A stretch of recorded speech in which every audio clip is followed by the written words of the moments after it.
Les maths avec Ina et Ruben. Salut les amis, aujourd'hui Anne-Claire, elle va nous expliquer comment ça marche pour convertir entre des unités décimales. Ah bon? Mais on connaît déjà les unités décimales, tu te souviens, c'était le kilomètre, centimètre, millimètre, donc qu'est-ce que ça change là? Bah ouais, mais en fait, je crois qu'en fait, il y a plein d'autres unités, tu sais. Hein? Ouais, il y a, je sais plus, décimètre, truc comme ça. Enfin, elle va nous dire quoi. Hein? Trop cool. Allez, à tout à l'heure. Et oui, et voyons en effet que pour les unités décimales, il existe d'autres préfixes que kilo, donc qui veut dire 1000 fois plus grand que l'unité de base, ou milli qui veut dire 1000 fois plus petit. Nous avons aussi par exemple déca qui veut dire 10 fois plus grand, hecto 100 fois plus grand, et aussi déci 10 fois plus petit, centi 100 fois plus petit, que nous connaissons déjà avec le centimètre, et donc bien sûr milli 1000 fois plus petit, que nous connaissons déjà avec le millimètre. Et le principe est le même, quelle que soit l'unité. Donc pour les longueurs, notre unité de base est le mètre, et nous avons donc ainsi le décamètre, hectomètre, kilomètre pour les unités plus grandes que le mètre, et le décimètre, centimètre et millimètre pour les unités plus petites. Pour la masse, nous avons le gramme comme unité de base, et pour la capacité, nous avons le litre.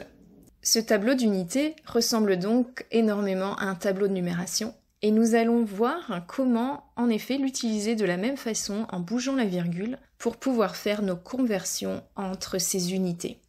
Prenons l'exemple de 12,36 km. Nous écrivons le chiffre des unités, donc le 2 ici dans la colonne du kilomètre, et on écrit ainsi le 12,36.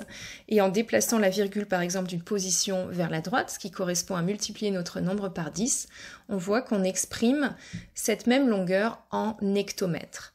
Puis on fait de même pour exprimer en décamètres, etc.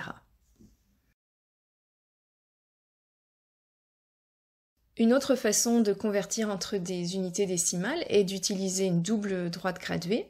Ici, par exemple, on va prendre la droite du haut pour les kilomètres et celle du bas pour les mètres. Puisqu'on sait que 1 km représente 1000 mètres, on voit que 2 km correspond évidemment à 2000 mètres, etc. Ainsi, on voit que pour passer du kilomètre au mètre, il faut bien multiplier par 1000. Et donc 12,36 km égale 12 360 mètres. Et inversement, pour convertir des mètres en kilomètres, on voit que l'on doit diviser le nombre de mètres par 1000 pour obtenir cette longueur en kilomètres.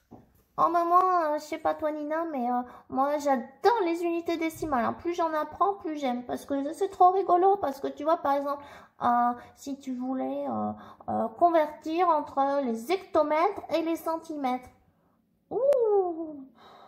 Ben si, regarde, tu passes par le mètre, quoi, tu vois, bah tu dis hectomètre, c'est 100 fois plus que le mètre, d'accord? Donc si tu passes de hectomètre à mètre, et ben tu vas multiplier par 100 ton nombre, et puis après le centimètre, c'est 100 fois plus petit que le mètre, donc de nouveau tu multiplies par 100, donc tu vas faire fois 100 fois 100, ce qui fait fois 10 000.